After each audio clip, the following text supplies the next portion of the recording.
पौराणिक कथाओं में महाशिवरात्रि का विशेष स्थान है। इस दिन भगवान शिव और माता पार्वती का विवाह हुआ था। यह केवल एक विवाह नहीं था, बल्कि एक दिव्य मिलन था, जिसमें समस्त ब्रह्मांड के देवता और अर्षि मुनि साक्षी बने। शिव पार्वती विवाह की कथा अनंत प्रेम, भक्ति और त्याग की अद्भुत गाथा है। आइए इस दिव्य विवाह की कथा को विस्तार से जानते हैं। माता पार्वती ने अपने पूर्व जन्म में सती के रूप में भगवान शिव से विवाह किया था, लेकिन राजा दक्ष के अपमान के कारण उन्होंने योगाग्नि में अपने शरीर को त्याग दिया।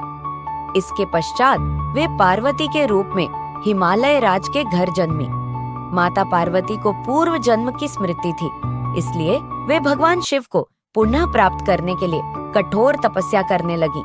उनकी तपस्या इतनी कठिन थी कि उन्होंने कई वर्षों तक केवल वायु पर ही जीवित रहकर भगवान शिव की आराधना की।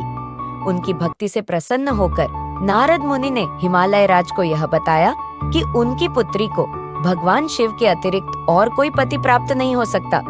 देवताओं ने भी माता पार्वती की भक्ति को देखा और सोचा कि यदि शिव पार्वती विवाह हो जाए तो यह सृष्टि के लिए बहुत शुभ होगा। इसीलिए वे भगवान शिव को मनाने के लिए गए, परंतु शिव जी ध्यान में लीन थे। तब कामदेव ने अपने पुष्प बाण से शिव जी पर वार किया।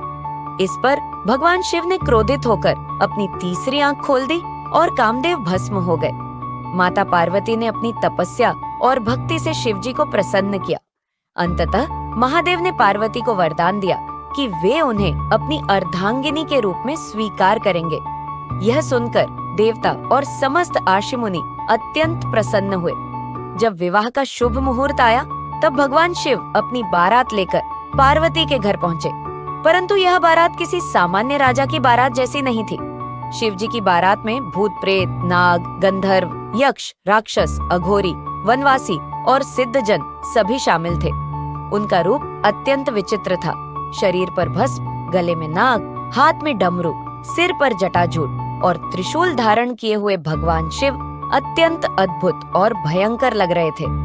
जब हिमालय राज और उनकी पत्नी मैना ने यह बारात देखी तो वे भयभीत हो गए। विशेष रूप से माता मैना को यह देखकर बहुत चिंता हुई कि उनकी पुत्री का विवाह इस रूपवान देवता से नहीं, बल्कि किसी अघोरी से हो रहा है। उन्होंने सोचा कि क्या वे अपनी सुंदर कन्या को ऐसे वर के साथ ब्याह दें, लेकिन नारद मुनि ने उन्हें समझाया कि यही सृष्टि के अधिपति भगवान शिव हैं और वे ही सर्वश्रेष्ठ वर हैं। अंततः विवाह की सभी विधियां शुरू हुई। माता पार्वती ने लाल रंग का सुंदर विवाह वस्त्र धारण किया और उनके सौंदर्य से पूरा वातावरण दिव्य हो उठा। भगवान शिव भी अपनी भस्म और जटा के साथ वहां उपस्थित हुए। ब्रह्मा, विष्णु और अन्य समस्त देवताओं ने इस पावन विवाह के साक्षी बनकर विधिवत मंत्रोच्चारण किया। भगवान शिव ने विधि पूर्वक माता पार्वती का हाथ थामा और सप्तपदी के 7 फेरे लिए। ब्रह्मांड में आनंद और उल्लास की लहर दौड़ गई। देवताओं ने पुष्पों की वर्षा की और अर्षि मुनियों ने वेद मंत्रों का उच्चारण किया। इस विवाह ने यह प्रमाणित किया कि प्रेम और भक्ति ही सच्चे जीवन का आधार होते हैं। शिव पार्वती विवाह केवल एक दैवीय घटना नहीं, बल्कि एक गूढ़ संदेश भी देता है। यह विवाह यह सिखाता है कि सच्चा प्रेम त्याग, तपस्या और निष्ठा से प्राप्त होता है। माता पार्वती ने अपने संकल्प और साधना से भगवान शिव को प्राप्त किया, जो यह दर्शाता है कि समर्पण और धैर्य से असंभव भी संभव हो जाता है।